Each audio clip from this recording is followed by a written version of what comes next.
What's up, y'all? Today I'm giving another guide on ranked, this time specifically for Platinum on Kings Canyon. There's still around a month left in the split, so plenty of time to make that push to Diamond. I had originally planned on having this out earlier, but I wanted to test out my thoughts before giving them out, and I'm glad I waited because I'd forgotten how different rank plays on Kings Canyon. The loot is trash, the rotations are rough, and the third parties are endless, but I'm here to help y'all tackle all that. Alright, let's get into it.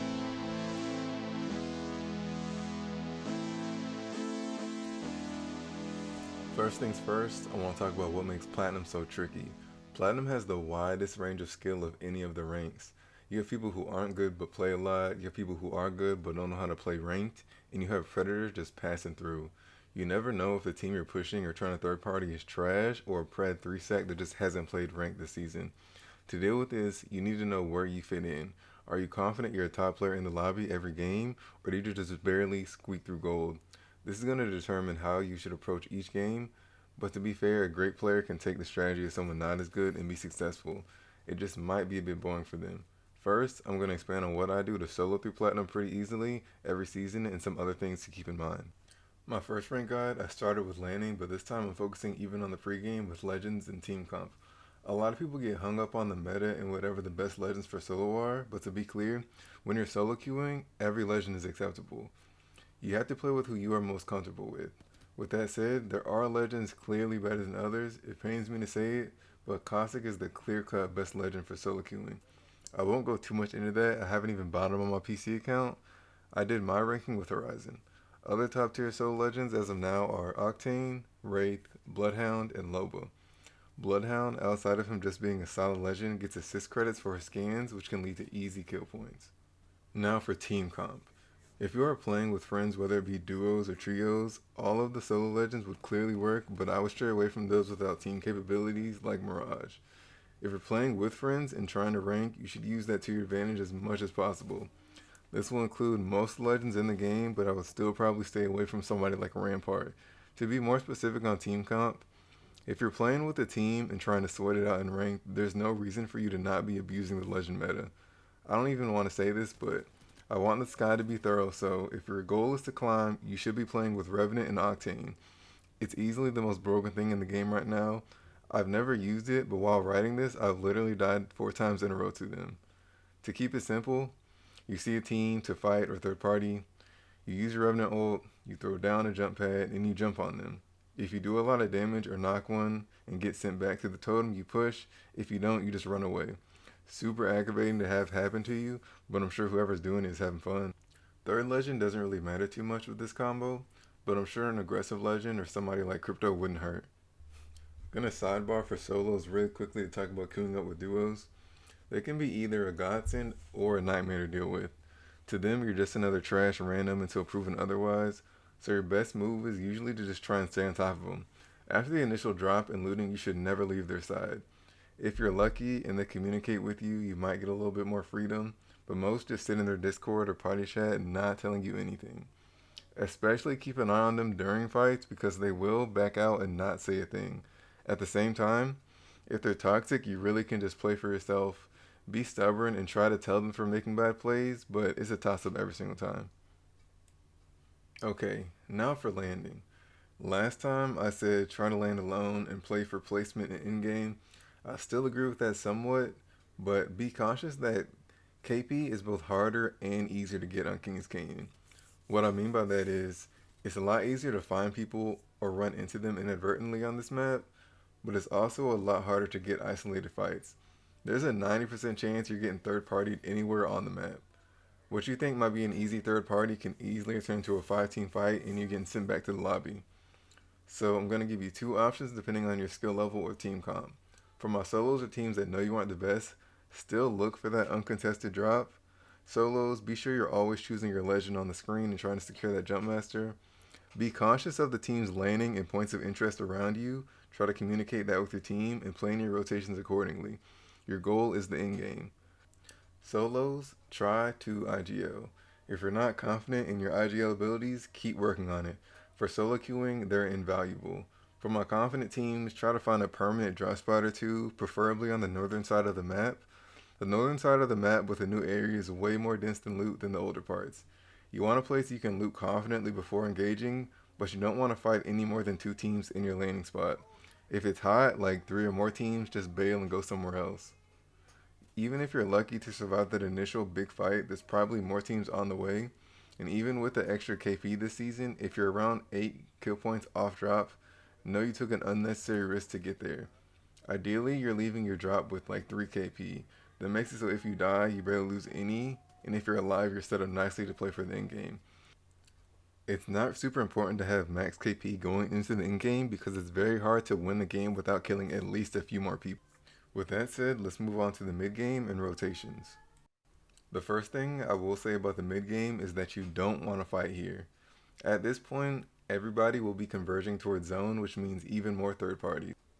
Every shot fired will probably be heard by at least one other team. This is why it's important to note how teams surrounding you landed. You'll have a good idea of the direction teams are rotating and where fights will start to be happening. What I like to do is rotate wide around the map into areas that have already been left and looted through. Take this map and flight path for example. Let's say I landed in runoff and the zone is closing around repulsor. Instead of beelining it straight through bunker in the middle of the map, I'll probably rotate south between airbase and desert town. Salvage and gauntlet are hotspots, but after I've looted, I'm going to assume they're finished fighting and looting and rotate to zone 2. From there, I can rotate south of market and judge from there whether I can push watchtower or if I need to go near map room.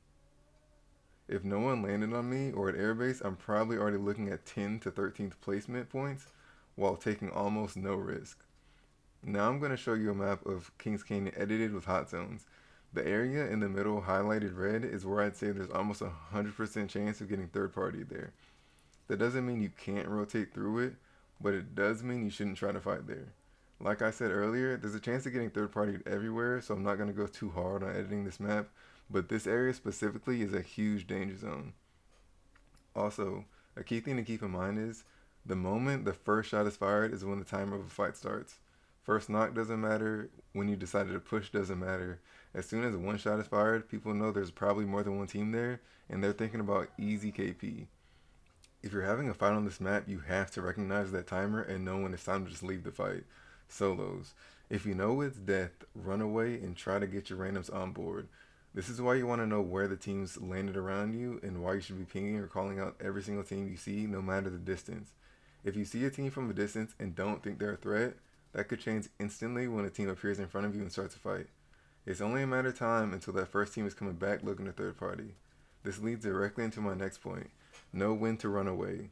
If there's two teams, run away. If you're too deep into the fight to run away, try to find a building.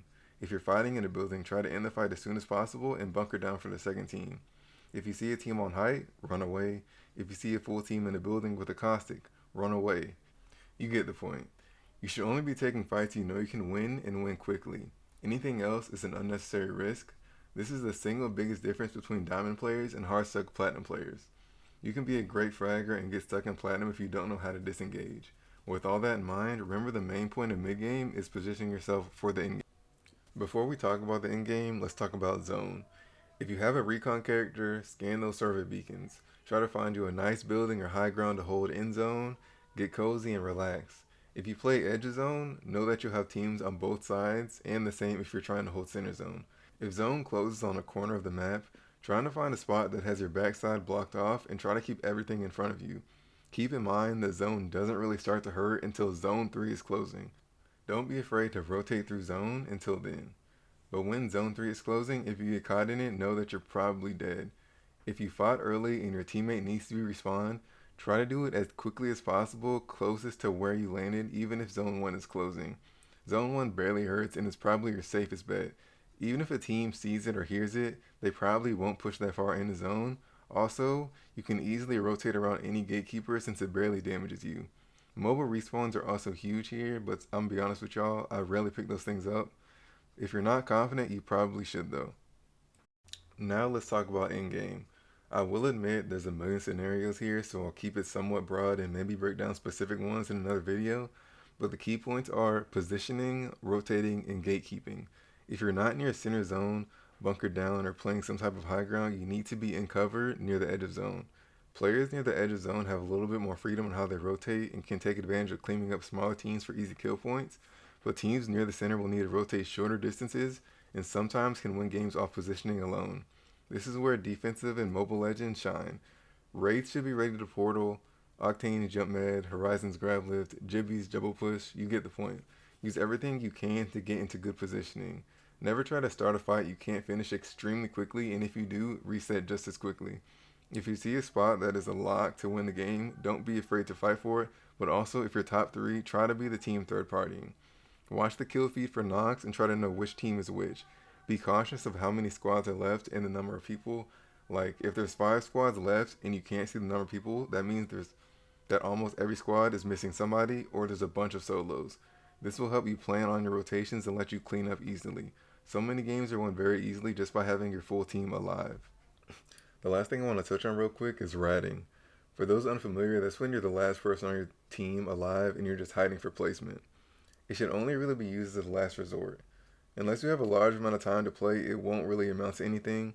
I'm not against it, it's a necessary part of ranked, but if you find yourself doing it frequently, you're probably doing something wrong. I probably did it less than 3 times in Platinum, and it was mostly my fault being too far from my team. A lot of times, if your team dies, you should probably be dead too, or in a position where running is extremely difficult. That's going to wrap up my guide on how to get through Platinum ranked on Kings Canyon. If you found this video helpful, be sure to like the video and subscribe for future content. You can find me on Twitch and Twitter, Inco We Trust. Thanks again for watching. Peace.